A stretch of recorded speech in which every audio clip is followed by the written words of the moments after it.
we finished our project. We did. Finally. Finally, yeah. It took a lot longer than we thought when we first started out because we had a couple of months to get on it. So just quickly, this is Joe Proulx, and I'm Kayt Lucas, and of Kayt and the Hard Folks. And Joe is a film director who worked with us to create the video for Sacrifice, and we released it several weeks ago at a concert as well, and it went off really well, actually. And then we also decided afterwards that we wanted to finish it to a much more poignant level, because we didn't feel that it was quite finished, and that we'd kind of made a milestone on where we wanted to get to, but we hadn't quite gotten where we wanted to get with it. As a result, Joe and I have been working together for about 4 months. Yes. On this project, which has been really cool, because not only have we really learned a lot from each other, but we also have kind of forged a really cool collaborative relationship. Like, man, we come from different worlds creatively, and found a way to make it happen, and we made this beautiful video that we're both very proud of. Yes. So that we're re-releasing for you guys to enjoy. So we just thought we would do a little blog video thing to chat about our experience, because not only did we learn a lot, but we hope to share a little bit with folks what we learned and how we got to this point. So yeah, and my cat has just shown up for the blog. Mascot. So here it is. I don't know if you can see him, but he may come into frame in a second here. Yeah, he may walk across the back of the couch. That's a thing that he does. So this is the artist actually known as Prince, is my cat's name. So okay, cool. Yes. So we put together a little list here of things that we both learned from the process, because we certainly learned a lot. We kind of took each other to school on this one, going into realms of creative process that neither of us were 100% familiar with each other's kind of background. So cool, right? Yeah. So we put together a list. What was profound for you, Joe? That even if you can make a film, you don't necessarily know how to make a music video. It's a complete different approach, complete different, the structure, the rhythm, it's completely different. Okay. In what way? Like, what surprised you about that? That it was not as rigid, actually, as it was more leeway, because I came from a place where I thought everything had to be very rigid. I said it like that. But then I realized that actually that was it was a good opportunity to just break some rules. Okay. Actually, that was evident on set, wasn't it? Yes. Like working with the cinematographer, Brendan Martin, right? He was a little confused at times about continuity. Mm-hmm. I remember. Yes. That was fascinating. You're like, I'm breaking continuity, and he's like, okay. Do you remember that? Yes. That was cool, actually. Yes, and he was taken aback a bit, if you remember. A little bit. Well, so he was surprised, yes. Certainly, in terms of trying to figure out what the goal was, right? Because you two were trying to get onto the same page, yes, about how the shoot was going. That was really interesting to see, actually. Like, as you figured out the process, and even with some of the actors, as you went from one scene to the next. Yes.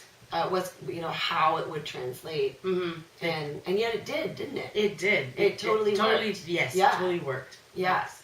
That's really cool. Okay. Well, I guess I could actually sort of expand on that with one of mine, and that is to talk about the storyboard.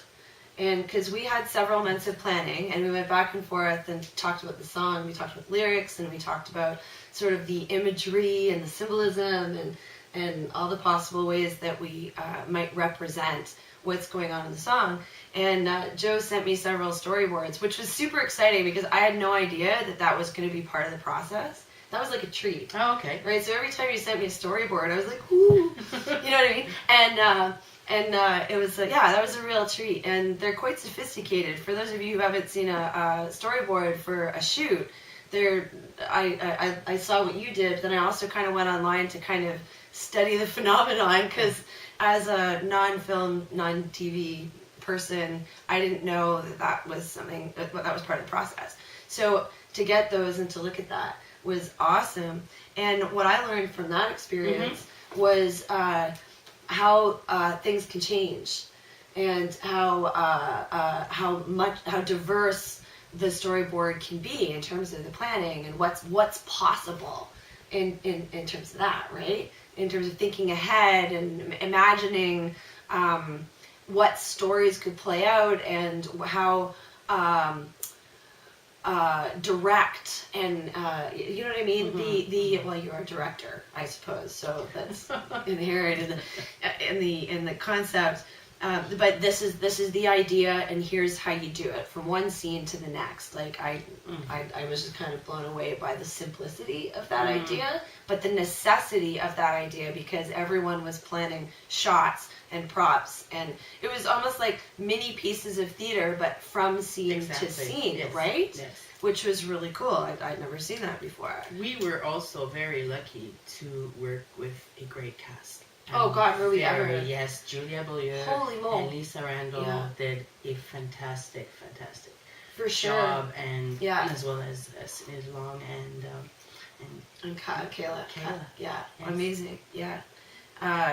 So I guess my discovery about that, my new information about that, and I remember this in choreography, because I used to work as a dancer and choreographer, that the temptation as a choreographer is to just keep choreographing up until the moment that it gets presented, but that kind of throws a loop for the dancers. So I've been on both sides of that, where I want to keep working on the planning for the show, or in this case, the planning for the storyboard. But in reality, what works best is to sort of cut yourself off and marry a concept, whether or not you think it's finished, whether or not you continue to be enchanted with it, because that's it. You kind of can fall in love with these ideas, right? And with the evolution of them. But really a cutoff is really helpful to everybody, because there's so much technical stuff and sort of ownership of the material that is required for everybody involved. Like the actors were also getting storyboards and whatnot at a certain point for preparation. And then the technical side of it, you know, planning all the shots and planning the lights and planning kind of the angles and all of these things. There was a lot of scrambling as we continued to kind of develop it towards the shooting day. And I think what would have been helpful would be to cut it off and then let people sort of marry that idea. And so that would be a learning for me, is to do that, to do the cutoff, so that one concept can evolve to its fullest in the last, few weeks towards the shoot. So that's one. Yeah, for me. The other aspect that was what I've learned, and that was fascinating, and that made me fall in love with music videos, is actually that, film is about giving the illusion of reality. As long as the illusion is there, it works. But it works not if you're a musician, because if you're not a musician, most viewers are not musicians. So as filmmakers, you just have actors playing an instrument, and most people will not notice if it's right or if it's not right. Whereas now I've learned that actually it's paramount when you do a music video to not just give the reality, but not the illusion of reality, but to actually have the reality which is completely different. Right, to embrace the musician's experience. Yes, right. To have an actual musician, whereas if TV sets. So you'd be used to using soundtracks and background music and complimentary. That'd be the kind of thing you'd be working with, right? Yes, that's it. Typically. And having an actor just basically pretend he's a musician, and just as long as it looks credible, it's good enough. Right. Really, because the audience, viewers, are not Most of them are not musicians. And I have to admit, watching TV and film, I've noticed that from time to time. I can tell how it's shot, that they're not showing the intricacies of how the actor interacts with an instrument. Yes, often. it's on purpose. Right, It's just very short, whereas... Unless they are a musician. Yes. Right. Right. I've noticed that too. Like House. He actually plays the piano and they full on show it. Yes. The show, right? Then it's totally. So that was a part of our experience too, was to kind of understand, like when Brennan was doing the shots with us, like we shot all day long with the actors, and we had the band in the background, and it was like, okay, go. But we knew that we were in the blur in the background as a part, so we needed to be in time with the music, but not actually kind of on, if you know what I mean. So towards the end of the day of the shoot, this is really exciting. We finally did the band shots, and it was like a performance. We'd been with the cast all day. We'd been listening to the song on repeat all day long, and then we finally did our sort of action camera work with Brennan, which was super fun. And I didn't write this down as one of my learning things, but we did talk about this a little bit. I learned about when I do that, I've never been so close with the camera, with a video camera anyway, when I've been playing music. And he and I had to discuss in between shots a little bit. He's like, you keep ducking out of frame and you keep moving around. And so I guess what I would learn how to do with whoever the camera operator is to dance with them in space. And I mean, I liken it a little bit to a singer using a microphone and working with microphone technique. How far, how close, how... I'm not really familiar with myself on camera in that sense, but it strikes me that it's sort of similar. So if I kind of know where I'm gonna be, I can play with that a little bit and dance with the guy who's working. It's harder actually to block musicians for filming, because this is usually with actors. That's what we do, so that the focus is right and the framing is right. But with musicians, it's harder because you're giving your all. It's the energy and you're taking your space. So the technique is different. That being said, Brennan did a killer job, because like when we finally kind of got down to what he shot and looking at the little bits and pieces that he got, like we were on stage in a very tight space at the Painted Lady. It's not a massive stage. It's a very intimate stage, which actually was cool. Yeah, it was cool. Because when he was taking his shots, there would be several of us in a lot of the shots, very close, and he was. It's hard to tell on film, but he was like right weaving in between us to get those shots. So Spider-Man. Yeah, he was crawling around and getting up and getting down, and it was really cool. Yeah, that was really neat. And the other thing I discovered about those shots is that I need to be a little more clear for myself. I need to do a little more learning about makeup for myself on film. I like how it turned out, but if I were to do it again, I would, because I like to wear glitter on stage so that the lights really pick it up. But the glitter, I'd want to take the shine off my face a little more so that the glitter shows up the way it's supposed to. So I kind of feel like I need to do some experimenting on that. And as you can tell, I cut bangs again. And I would probably go back and cut my bangs before the shoot, because I like the bangs on camera. So I think I would do that again. Not that I'm disappointed in how I look or anything like that. I'm really pleased with it, because there's a certain sort of in process performance vitality that comes out of looking really real. But if I were to go back and look at like how musicians are shot in performance, clearly there's a real shine issue that gets taken care of there. So I would, shiny shoes. That's why makeup artists are like for film and TV. Like that's a talent. That's something that I don't know a lot about. Yeah, that's pretty cool. Yeah. What else is on your list? What else? Let's see. Actually, in the process of making this, we and in the post editing phase, we were dealing with hardware issues. Yes. A few hardware issues. Yes. That's on my list too. Yes, that's it. Because it's worth discussing. Totally. Yes. And then we actually Kate and I managed to get people at Best Buy to sell us computer parts from their staff computers. Yes.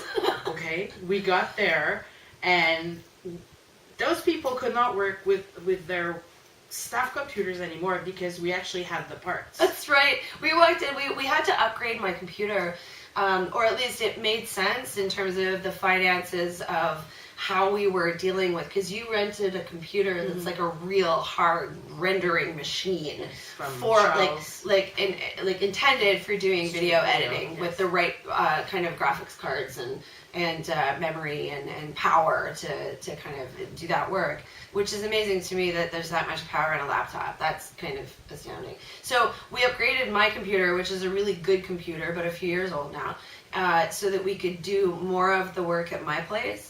And we literally had my computer open in my apartment for several days and figured out what needed to be bought. I want to thank my neighbor, Edward Apostle, for helping us with some of that at random late hours at night, coming over and giving us some advice. Very helpful. Yeah, because I was incredibly helpul, and it would have taken a lot longer for us to yes. figure out some of those same things without you. Mwah. Thank you, brother. And so we at certain points it's like, oh my God, we need to get this part sourced up or Yes. closes in 20 minutes. Let's go. So anyway, that's what ended up happening. And as a dynamic duo, we went in there and we're like, yeah, we know you've got these parts. We know they're not on the shelves. Yes. We need to buy them right now, and we know you have them. And the guy, he didn't even say anything. He just turned around and went back into the office and started What is your pulling price? parts out of their computer. Your price will be our price. Exactly. Now. So that was great. It's nice to know that Yes. those things are The impossible is possible. exactly When there's two of us. exactly. Yeah. Right. Yes. And also, continuing on that note, I've had so much fun working with this one. It's unreal. We have worked endless hours. It's been great. We were tired. We were a little cranky, I think, at times. And yet, always a lot of fun. Super pleasant. We could travel. We could do anything together. I'm pretty now, sure that's true. Convinced. Yeah, it was a lot of hours and a lot of humility on both our parts. Yes. To kind of, address what we didn't know about each other's processes, and definitely got to a spot where we're excited to try again in the future, having learned all this stuff. Yes. And any project like that where there are departments and teams and whatnot, it's not always going to be seamless. I mean, I know from the theater world, you've got your lighting and you've got your sound and you've got your carpentry and you've got your rigging and you've got production, you've got your backline, you've got all of these things, and it happens pretty seamlessly. But with something like this, we're not necessarily versed well enough in each other's processes for it to be seamless. So we really had to work through things very carefully and with huge humility, right? Yes. To like address, okay, I don't know that. That's your department. Teach me, so that we can be supportive to each other in that. And that's been awesome, because it's not always going to work between people assembling your team. That's so true. And clearly some of the people that you worked with are people that you've developed working relationships that, where you can disagree and it's okay, and learn and make the work happen. Yes, and like with Brennan Martin, it was you guys are a really good team for sure. Yeah. That's neat. And I've worked out a lot of those kinds of things with my band too. I can't do what any of them are masters at. And certainly in studio, that same concept is true, that I don't know what they do. They don't necessarily know exactly how I do what I do, but we really contribute all of these things, not just as like a gift to each other, but as parts of the whole, gestalt. Exactly. Yeah. The other thing that we should mention is the makeup station that we had on the second floor, above from the Painted Lady. And the Painted Lady, that's right. We used their offices for. We put catering up there and the makeup. That was great. I've never worked with a makeup artist for film and TV, and that was a little bit of a surprise to me. How that was going to work. So I had some.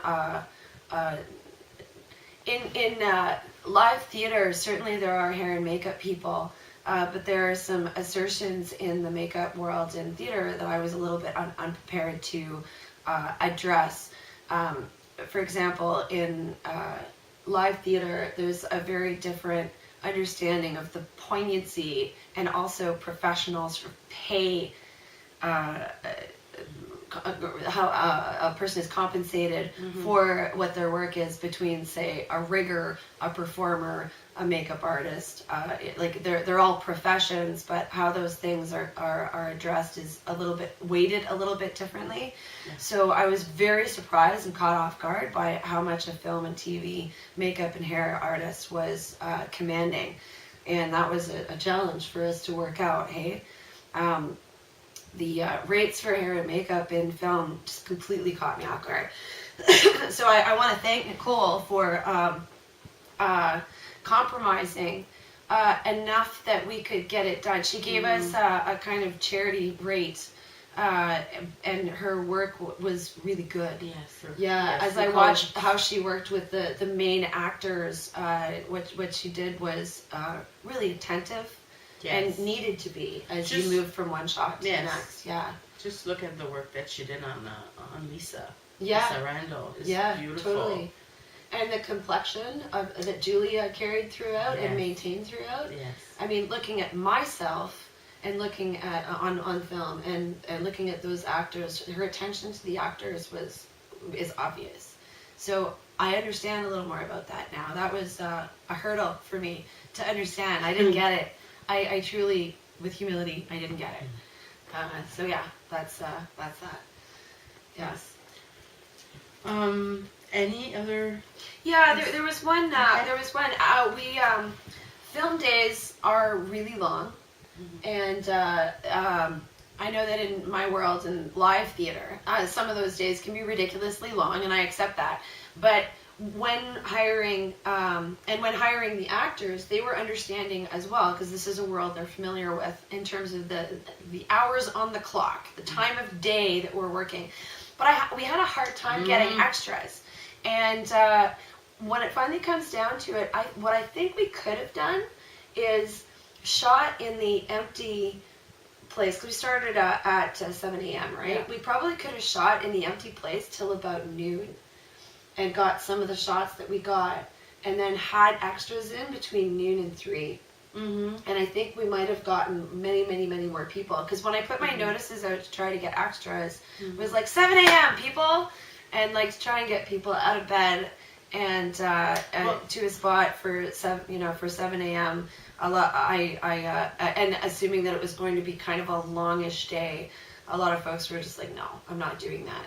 So I think that if I'd been able to put the notice out and say, hey, it's noon to 3 or noon to 2 even, and then folks might have been able to stay a little bit longer, I think we would have gotten more of a crowd to do the extra work. And it might have been also a little bit more of an occasion, because by then we were getting to some of the more populated shots, and then the band shots as well. So I think that we might have been able to plan for that a little bit differently, with more understanding that extras are not necessarily film and TV and stage hours people. Do you know what I mean? So that was something of an afterthought that I had. Yeah, but if we No. You don't disagree? You disagree? I disagree totally, but we're shooting. That's why I'm not saying anything. No, do say. We did not start shooting at 7. We started shooting at 10:30, and we ended at close to 3. And the other thing is, film people, extras are used to starting early. It's never done late. And the other thing is that if there was compensation offered, they would have come. That's the other thing. Yes and no. Yeah. I mean, I know a lot of people. Okay. I put out a lot of notices. So the people you would have had would have come later. From noon, but we did not have the time. If you remember, we were very limited in the time. We were, for sure. So, but The other, actually, if you're thinking about like stage blocking and stuff, Yeah. I know that in like live theater, there's rehearsals for the stage blocking and Yes. stuff, and then there's the actual performance Yes. of. So another thought would have been to go in on another day before Agreed. to actually do the blocking Yes. as a rehearsal before, But we did and then not- we might have been able to get on that earlier. That we should have done that. It was between the actors, Yes. you and Brennan, to prepare all those angles and all those shots, and there was a lot of rehearsal. So I mean, there was about 2 hours of rehearsal Yes. at leading up to that. But for the sort of 10:30 yes, start. So. yes, yes, it's true. But I'll tell you also the blocking on the stage. Mhm. It's a good point, but we didn't really have access to the location before. No, we didn't. That's We the didn't. thing. And But we might have been able to get in on a Friday before opening for even a couple hours just to do that part of it. If I had to do it all over again, that's Yeah. exactly what I would do. I totally Cool. agree with you that this should Interesting. have been done. Yes. Yeah, I never And thought of even- it because yes. I didn't know. Yes. I didn't know. Yes. But I mean, your points are very valid about asking extras to come later. I think, and Or I for mean, a or- chunk of time that's dedicated rather than waiting around for all the other film and TV stuff. Because I know film and TV days are really, really, really long because They are. extras are yes. understanding, like professional extras. Mm. But to have friends Yeah. who are that's a different story. civilian people, it's a different understanding. And also, most of my friends are musicians.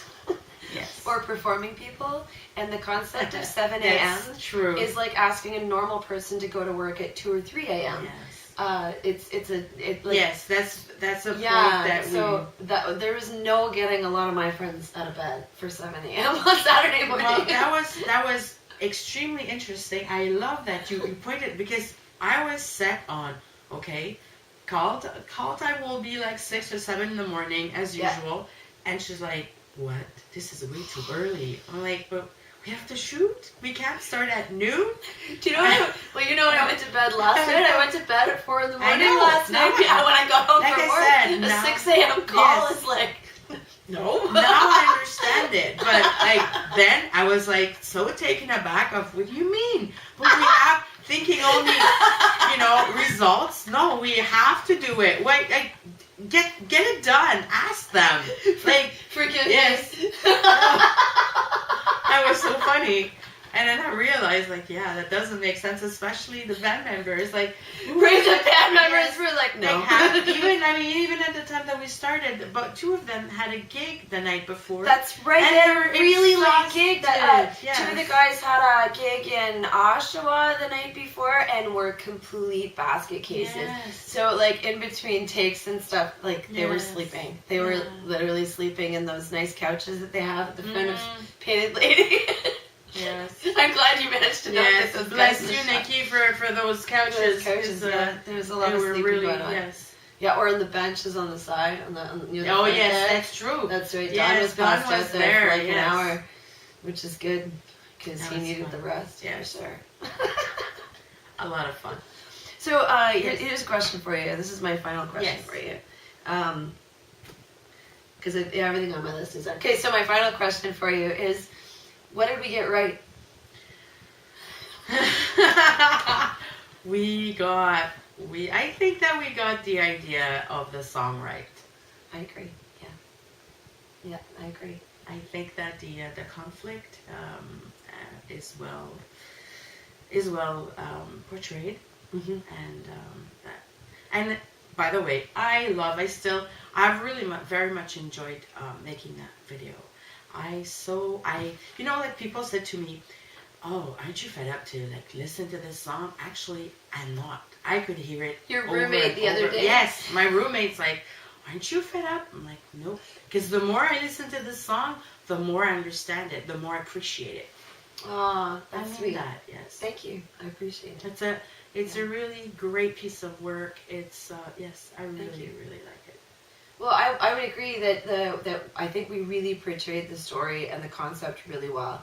And I liked some of your earlier storyboards too, but I like how it simplified it into something that was fairly easy to portray. And it's a bit of a cliche story, all together that we came up with, but it's also a familiar story. And the target audience for this particular song was young people of a generation that I am not. But the perspective is my generation looking at younger people and hoping for them to have some of the lessons about self-care. So this has been great. It's been amazing. This has been great. We did a lot of learning. We got really close. Made a new collaborating relationship, and we'll certainly be working together again. Yes. Yeah, I'm sure. Yes. Yeah. So anyway, thank you for making this video with me. We wanted to express some of what we learned and to pass that on to folks, because we've had a 4-month ongoing conversation, and this is just a little tip of the iceberg. Yes. Of what we experienced. So hope you enjoy our new version. Yeah. And, me too. And thank you for listening. Thank you for listening. Joining us on this little journey. Yes. Yeah. All right, we're good. Done. Anything else that was stuff that you could think about? Not really. More like stuff that would not be relevant. Okay, bloopers. Yes. Okay. Remember the day that we were dealing with the mouse? Yes. We had a day when my computer was like not quite there yet. We were operating it, and we couldn't see the mouse, a little arrow icon on the screen, but it would sort of light up whatever was underneath it. It was a graphics card. It was a graphics card issue, and we were just see the tip of the mouse. Well, we couldn't even see the mouse itself. We could see what it was lighting up. You know how you move over an icon and it kind of lights up a little bit? So we're like, oh, it's there. Chasing the mouse by its tail. Yeah, it was like underneath everything. Yes, and a folder. Like, it's over there. And we were trying to like turn off the computer and shut the programs down so that we could do a reboot and do more work and whatnot. And it's like, okay, go up, straight up, and over a little bit. Okay, there it is. Okay. Okay.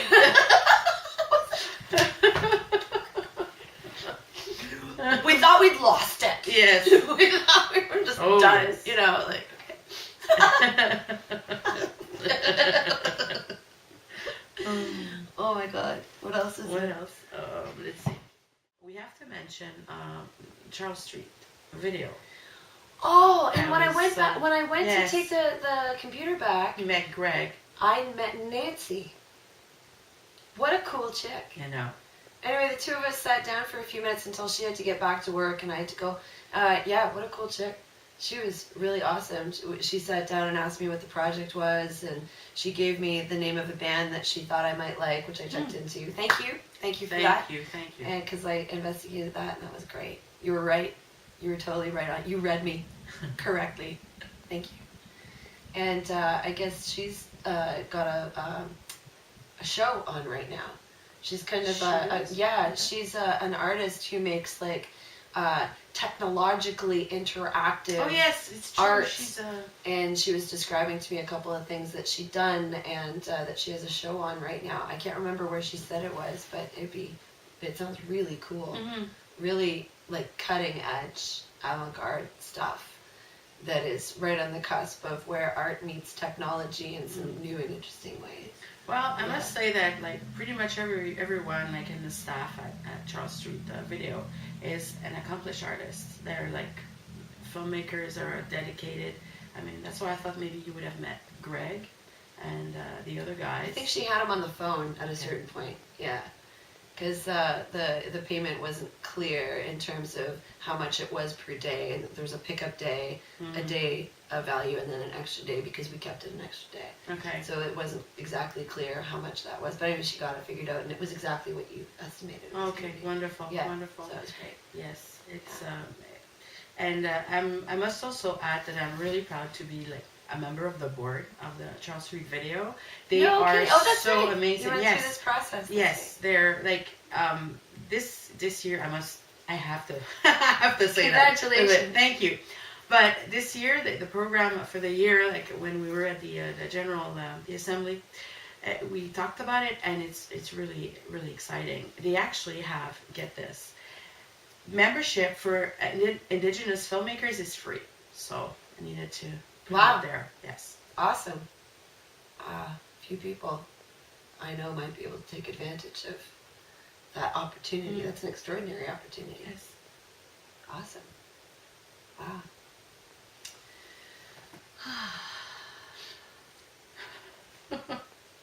Anything else? No, We're good? we're good. All right.